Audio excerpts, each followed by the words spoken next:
Well, Garden Time loves coming out to Little Prince of Oregon. I'm with Joan, and Joan, you always have something interesting, but really, we know you for other plants than what's out here today. Right, we're known for our hardy plants, ground covers, problem solvers, succulents like this. Oh, look at these are gorgeous. And we are introducing a line of indoor plants. Some people might call them their plant babies, Plant Parenthood. It's so popular now, that hashtag Plant Parenthood. Right. So many cool ideas on that Instagram account there. Yeah, so we have some terrarium examples. They're really popular. We have some open terrariums and some closed terrariums.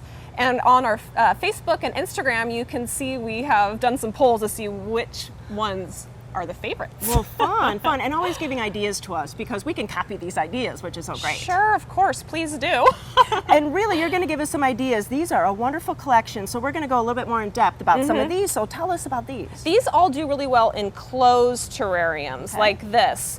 Succulents like this you'd want to put in an open terrarium. They do not do well in a closed environment. These plants in particular don't like so much moisture. Oh, okay. These house plants though, they really like high humidity, and a contained terrarium like this gives you a really high humidity environment that they're really happy in. All right, and I love this one, this begonia. Wow. Yeah, Rex begonias. We have several different varieties. This one in particular is Festive Celebration. Pretty. Lots of different colors and textures.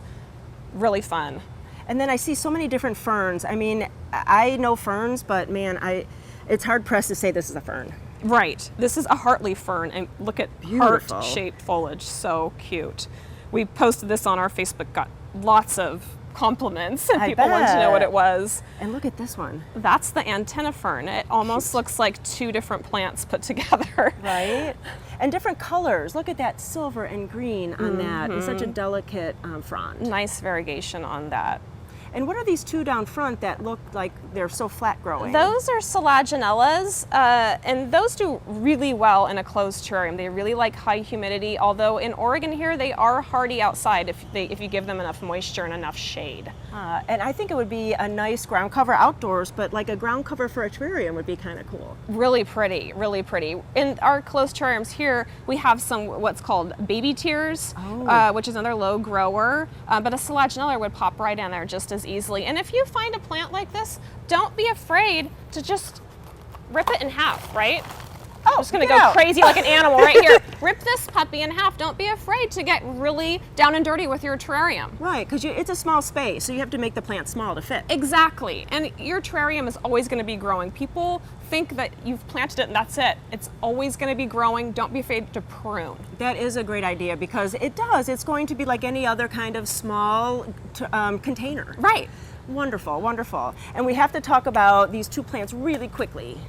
This one? That's Saxifraga, stonlonifera, strawberry geranium. That can go outside in Oregon. That will do well, but it's a great house plant. And it's like little spider, one of my favorite plants, one of my first plants. It gets like little baby plants, just like spider plants. It's so much fun. So cute. And then this one. That is the bird's nest fern. Beautiful. Also does really well in a terrarium. Something that's going to get bigger like that, you might just want to only put one plant in the terrarium. That's nice too. Sure. Like in this one in particular, we just have the begonia and that's it. And so Joan, everybody loves to find these plants, so where can we find them? You can find them at your local garden center. That's always your best choice. But we have a website, littleprinceplants.com. And if you're looking for inspiration, always follow us on our Facebook and our Instagram. That's what Joan's job is, and she's giving us inspiration, plants to copy, plants to get for our own home. So please go to Garden Time and we'll click you over to all those places and get some Little Prince plants for your place. Thanks so much. Thank you.